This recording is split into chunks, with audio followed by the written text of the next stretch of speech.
अस्सलाम वालेकुम पाक व्हीलर, मेरा नाम है सुनील मैज और मैं आप लोगों के लिए एक फ़र्स्ट लुक रिव्यू वीडियो लेके आया हूँ। फर्स्ट लुक भी कह सकते हैं, फर्स्ट लुक तो खैर नहीं कह सकते, फर्स्ट इंप्रेशन रिव्यू कह सकते हैं।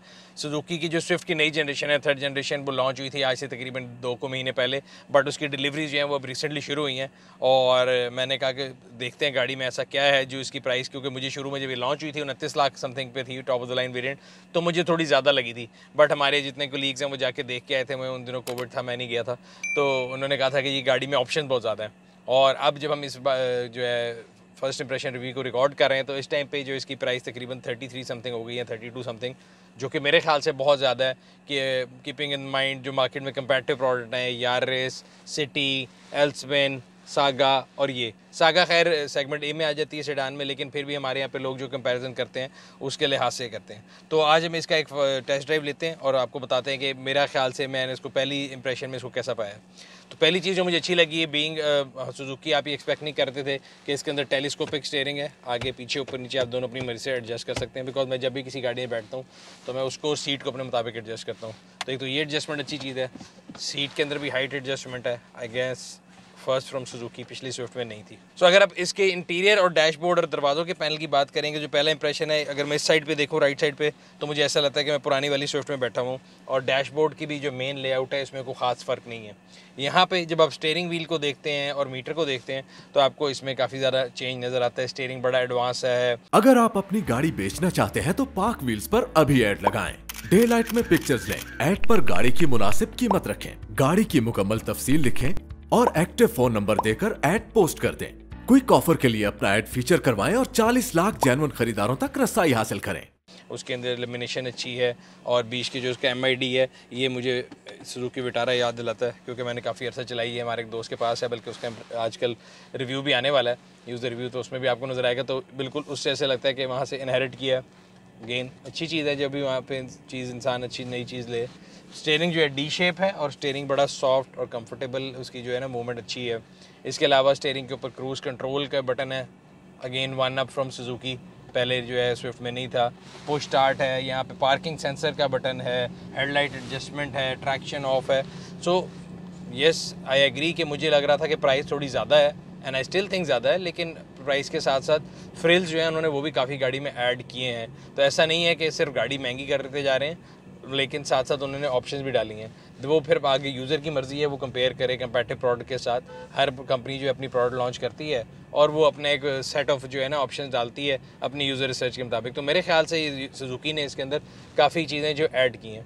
इसके अलावा यहाँ पे अगर हम देख लें, जो इसका AC है वो क्लाइमेट कंट्रोल है, डिजिटल। अगेन पहले वाले में जो है वो आपके पास सादी नोबें आती थी, तो वो बड़ा मॉडर्न इसकी एक लोग है। जो इसका हेड यूनिट है वो अगेन है तो चाइनीज़ ही, लेकिन उसके अंदर एंड्रॉयड दिया है और इसका जो टच है ये काफ़ी बेहतर है।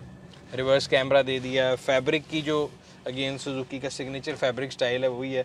और सीटों के अंदर मुझे नहीं लगता कोई ख़ास इंप्रूवमेंट है। जो सीट का जो पॉस्चर है ना, सवाई है हाइट एडजस्टमेंट के, अगर मैं सीट के वेलकमिंग या कुशनिंग की बात करूँ तो वो सेम है जो पिछली वाली स्विफ्ट में भी था। मैंने काफ़ी अर्सा रखी जब आई थी तब से लेके, और उस जनरेशन की स्विफ्ट का मुझे याद है सबसे बड़ी जो पॉजिटिव पॉइंट था कि वो भागती बहुत ज़्यादा थी, और एक नेगेटिव ये था कि वो 1300 सीसी प्लस थी। इसमें इन्होंने 1200 कर दिया, तो आपका टोकन के जो पैसे हैं वो उस लिहाज से बच जाएंगे। और एक जो लोगों का ख्याल होता है कि शायद पावर का फ़र्क होगा, तो 1200 समथिंग और 1300 में कोई इतना ज़मीन आसमान का फ़र्क नहीं है। वो अगर आप गाड़ी चलाएंगे तो आपको नेग्लिजिबल भी लगेगा, पता भी नहीं लगेगा, ना ही है, इनफैक्ट होता ही नहीं है, इतना कोई फ़र्क नहीं है। ये नंबर्स होते हैं खाली, इसमें अगर आप आउटपुट को देखेंगे तो इतना ज़्यादा उसका कोई फ़र्क नहीं है। बाकी इसका जो अगर देखा जाए, स्टीयरिंग व्हील के ऊपर आपके यहाँ ब्लूटूथ का ऑप्शन है, फ़ोन की ऑप्शन है। स्टीयरिंग व्हील मुझे काफ़ी इंप्रेसिव लगा, मॉडर्न लगा, और इसकी जो लुक एंड फील है वो बहुत अच्छी है। बाकी गाड़ी की ड्राइव के अंदर, क्यों मैं जो यूनिट चला रहा हूँ इसके उन्होंने टायर चेंज किए हुए, जिनके पास ये गाड़ी थी, बट उन्होंने मुझे बताया कि इसमें इंपोर्टेड टायर ही आते हैं, तो टायर की नॉइज़ भी कोई नहीं है। कैबिन की जो साउंड प्रूफिंग है वो कोई इतनी ज़्यादा नहीं है। बाहर से भी ये गाड़ी गुजरी है, इसकी आवाज़ आ रही है, या जनरली शोर जो है बाहर का वो आता है। अगेन ये कोई लग्जरी सेगमेंट की गाड़ी नहीं है कि मैं उसे एक्सपेक्ट करूँ कि जी इसकी साउंड प्रूफिंग बहुत ज़्यादा अच्छी हो। पिक वाइज अगर देखा जाए, इसमें CVT गियर है, और इंजन की परफॉर्मेंस जो है वो मेरे ख्याल से कहीं से भी आप ये नहीं कह सकते कि अंडर पार है। कई लोगों का ख्याल था कि जी 1200 कुछ सीसी है तो नहीं चलेगा। या कम चलेगी, तो उस लिहाज से तो ठीक है, बहुत अच्छी, मेरे ख्याल से ऑप्टिमल कह सकते हैं। सेफ्टी फीचर्स की अगर आप बात करें तो इसके अंदर ABS है, EBD है, और उसके साथ साथ इसके अंदर 6 एयर बैग हैं। अगेन मेरे ख्याल से सुजुकी ने इस सेगमेंट की गाड़ियों के लिए या कंपैटिटर के लिए जो बार है उसको रेस कर दिया है, और 6 एयर बैग का देना, वन को डिसएग्री कि यार 2 भी काफ़ी हैं, बट अगेन हमारी जो है ना ऑटो इंडस्ट्री के अंदर हम ये देखते आए हैं कि पहले लोगों को जो नेसेसिटी है वो ऑप्शन के नाम पे दी जाती थी, बट अब जो है ऑप्शंस के अंदर कंपटीशन शुरू हो गया, जो कि बड़ी अच्छी बात है मेरे ख्याल से। जब कंपैटिटिव प्रोडक्ट आती हैं तो मार्केट के अंदर ये चीज़ें जो हैं ये यूज़र्स का फ़ायदा कराती हैं। तो 6 एयर बैग हैं, which is very good thing I think. और इसके अलावा अभी जो इसकी फ्यूल एवरेज है वो जो इसके मीटर पे लिखी आ रही है वो देख के आपको बता देता हूँ। बाकी मैं हमेशा कहता होता हूँ कि जो फ्यूल एवरेज इंस्टेंट आ रही होती है उस पर मैं ज़्यादा बिलीव नहीं करता और मैं देसी तरीके से निकालता होता हूँ। तो इसके मुताबिक ये दे रही है 14.5 की एवरेज, जो कि तकरीबन इस गाड़ी की एक्यूमुलेटेड है अभी 134 किलोमीटर की एवरेज, या 900 टोटली ये चली है। सो अगर 134 की भी एक्यूमुलेटेड 14.5 एवरेज है तो मेरे ख्याल से बड़ी अच्छी एवरेज है। और ये सामने सुजुकी स्विफ्ट जा रही है पिछली वाली, अगर मैं उससे कंपेयर करूं तो लुक वाइज भी बहुत मॉडर्न है, फीचर वाइज बहुत ऊपर है उससे, और प्राइस वाइज भी अगर देखा जाए तो मेरे ख्याल से वो जब लास्ट डिसकंटिन्यू हुई थी तो वो 22-23 लाख रुपए की थी। ये गाड़ी जब लॉन्च हुई है तो 29 पॉइंट समथिंग की थी, मेरा ख्याल था महंगी है, बट मेरे ख्याल को गलत प्रूव किया टाइम के साथ, डॉलर ने, रुपये की डिवैल्यूशन ने, और ये इस टाइम पे 32 समथिंग की है। But yet I think it's a good product by Suzuki. इसका जो हम डिटेल रिव्यू आप लोगों के लिए जल्द लेकर आएंगे, लेकिन मैंने कोशिश ये की कि जो मेरा फर्स्ट इंप्रेशन इस गाड़ी को देख के या इस गाड़ी में बैठ के मैं आप लोगों से वो शेयर करूँ। अगर मेरे से पूछा जाए कि इस गाड़ी के अंदर अगर 4 या 5 ऐसी चीज़ें जो बहुत इंप्रेसिव हैं वो क्या हैं, सबसे पहले मैं कहूँगा कि इसके मल्टीपल एयर बैग, नंबर 2 इसकी जो सेफ्टी फीचर्स हैं जिसमें ABS आ गया, EBD आ गया, नंबर 3 इस गाड़ी की जो अगर अलॉय व्हील्स देखें वो मुझे बड़े खूबसूरत लगे हैं, नंबर 4 इसके अंदर जितनी ऑप्शंस दी गई हैं जो कि इससे पहले इस सेगमेंट की गाड़ी में पाकिस्तान में नहीं दी जाती हैं, जिसमें पुश स्टार्ट है, टेलीस्कोपिक स्टीयरिंग है, आपके पास क्लाइमेट कंट्रोल है डिजिटल, फिर आपके पास रिवर्स कैमरा है, पार्किंग सेंसर हैं। तो ये तमाम चीज़ें मेरे ख्याल से बहुत अच्छी हैं। नेगेटिव की अगर बात करें तो नेगेटिव मेरे ख्याल से सबसे बड़ा नेगेटिव जो मुझे लगता है वो इसका हाई प्राइस पॉइंट है।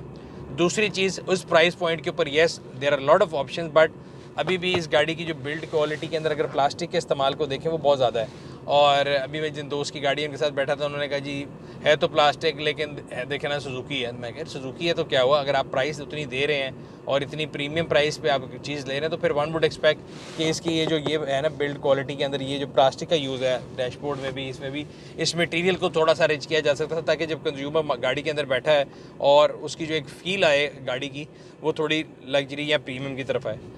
इसके अलावा अगर ये फ्यूल इकॉनमी 14.5 है तो मेरे ख्याल से ये भी बहुत बड़ा पॉजिटिव है, बिकॉज आज के ज़माने में जो फ्यूल की प्राइसेस हैं उसको देखा जाए तो फ्यूल इकॉनमी जो है वो बड़ा कंसर्न होती है। और एक और अच्छी चीज़ जो कि मुझे अभी इसकी ड्राइव में लग रहा है, अगेन मैं ये कह रहा हूँ कि इसमें अभी ये नहीं मुझे पता कि इन्होंने टायर क्योंकि काफ़ी महंगे डाला है, तो गाड़ी की जो है ना सड़क के ऊपर प्रेजेंस वो बड़ी सॉफ्ट है, खड्डों के ऊपर भी जो इसकी जो है ना एब्जॉर्प्शन ऑफ शॉक्स जो है अगर कहें तो वो बड़ी अच्छी है, जबकि पिछली मुझे याद है स्विफ्ट के अंदर जो है शॉक्स का एक बड़ा नॉन इशू था, तो उस लिहाज से ये अच्छी चीज़ है। तो ये मेरे ख्याल से 2-3 पॉजिटिव और अगर नेगेटिव देखे जाएंगे, बाकी डिटेल रिव्यू इंशाल्लाह आपके लिए जल्द लेके आएंगे। ये थी आज की वीडियो, उम्मीद करते हैं आपको पसंद आया होगी। अगर आप किसी भी नई गाड़ी के बारे में इन्फॉर्मेशन हासिल करना चाहते हैं, वो उसकी प्राइस के बारे में हो, स्पेसिफिकेशंस के बारे में हो, ऑप्शंस के बारे में हो, तो आप पार्क के न्यू कार सेक्शन में जा सकते हैं, जहाँ पे आप 2-3 काम कर सकते हैं। एक तो अगर आपको प्राइस जो है देखनी है तो आप हमारे न्यू प्राइस कैलकुलेटर पर जा सकते हैं, जो कि ऑन रोड प्राइस कैलकुलेटर है, जो कि आपको बताएगा कि आपके रिस्पेक्टिव सिटी में ये गाड़ी क्या कॉस्ट करती है। उसके अलावा अगर आप 2-3 डिफरेंट प्रोडक्ट कंपेटिव प्रोडक्ट को कंपेयर भी करना चाहते हैं तो कंपेयर न्यू कार सेक्शन के अंदर कंपेयर का ऑप्शन है, उसमें आप अपनी मर्जी की गाड़ियाँ सेलेक्ट करके उनकी ऑप्शंस, उनकी ऑफरिंग जो है उनको भी चेक कर सकते हैं, ताकि आप अंदाज़ा लगा सकें कि आपको कंपैरेटिव जो है प्रोडक्ट्स क्या क्या ऑफर कर रही हैं। सो ये था आज का रिव्यू, उम्मीद करते हैं आपको पसंद आया होगा। अगर अभी तक आपने हमारी यूट्यूब चैनल को सब्सक्राइब नहीं किया, सब्सक्राइब करें, बेल आइकन पर क्लिक करें ताकि आपको हर आने वाले वीडियो के बारे में नोटिफिकेशन मिलता रहे।